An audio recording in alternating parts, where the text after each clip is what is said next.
Okay guys, we got the ideal setting for me right now. I adjusted the red dots. It's probably about as far as I'm going to go today with this one optic.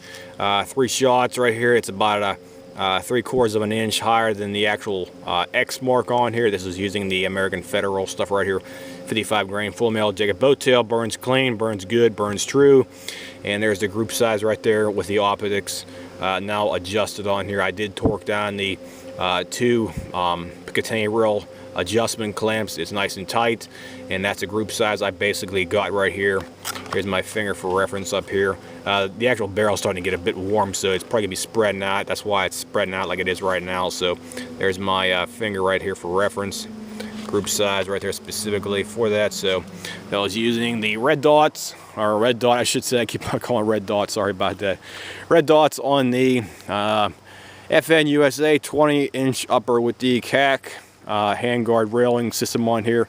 That was using the new magazine we also had today. I was testing that as well too, and it's functioning great, no problem with it whatsoever. The actual Picatinny rail high rise I got on this one right here, it's a UTG, it's a RS10S3 specifically here for this one right here. I'm saying get it so you can get a better shot here for you, but sorry about that. It don't want to focus right, sorry. But it is a UTG rail, and that's what it has on this one. It's only like 10 bucks on eBay. And here's the other side with the Bushnell TRS-25, and that's a good cheap optic. I prefer cheap stuff out there, specifically for optics out there, because I really don't want to spend, you know, $500 to $1,000 on like some kind of real good optic out there. I just try to run, you know, cheap stuff, because if it breaks, it breaks, and you don't have to, you know, cry about it and stuff like that. So magazine functioned perfectly fine. I loaded up with 10 rounds while I was off camera, and ran 10 rounds straight through the upper. It ran perfectly fine. The new magazine right here ran perfectly fine, good to go. And the optics works great, and the gun's starting to heat up a bit out here. Yeah, that barrel's getting a bit warm on there. So I'll probably let it cool down for about 10 minutes out here, and I'll be trying some other stuff we got up here today. Where's the ammunition at here? Let me see here. I think I have it right here. Yeah, we'll be trying some of this stuff right here. This stuff is 2 different boxes right here. The one is FC262 and the other one's T556 TNB1. I'll be trying this stuff right here next. This is 55 grain, or I should say 5.56, 62 grain OTM. This is a supplemental round for USMC.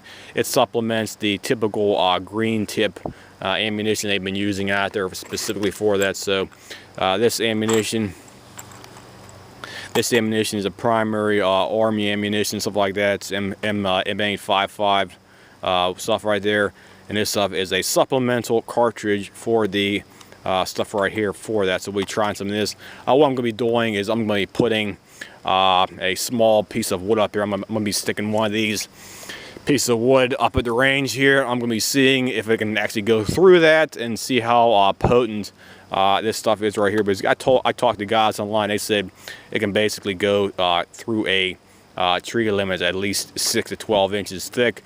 I don't know if they're basically lying or just telling, you know, not telling me a fact-based statement. So we'll load the gun up with some of this stuff here next, and we'll be trying it in the 20-inch barrel to get maximum velocity, and we'll be shooting a log up at the range here.